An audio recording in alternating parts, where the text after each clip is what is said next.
તમને નામ તો બધાને આવડે જ છે. શું કહેવાય આને? આને શું કહેવાય? આને હા આપણી ભાષામાં તીરકોમઠું. બરાબર.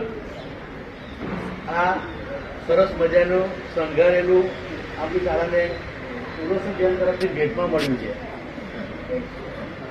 પહેલાના સમયમાં જયારે બંદૂકની ને બધાની શોધો નથી થઈ ને ત્યારે રામાયણ કાળની વાત છે. તમે બધાએ રામાયણમાં જોયું હશે.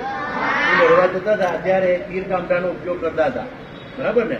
તો આ જે છે આ ધનુષ્યનો ભાગ આ છે પણછ છે એની. શું કહેવાય આને?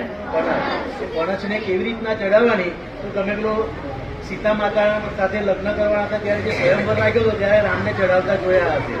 બરાબર ને? તો આ પણછ અહીંયા ચડાવવાની હોય. આ ફેશનેબલ ખાલી બનાવેલું છે.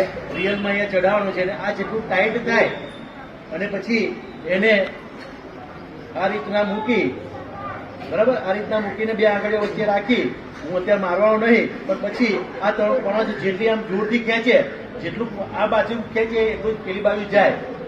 આઘાત અને પ્રત્યાઘાત વિજ્ઞાનમાં 6, 7, 8માં કંઈક આવે છે. તો જેટલું પાછળ ખેંચવામાં આવે એટલી સ્પીડમાં તીર ત્યાં જાય.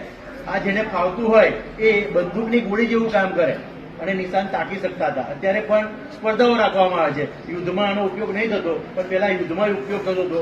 અહીંયા કોઈને વાગી ના જાય એટલે અહીંયા લોખંડની ભાલો આવે ને, ભાલો એવી અહીંયા બનાવેલી છે અને એને ઝેર પીવડાવવામાં આવતું હતું પેલા.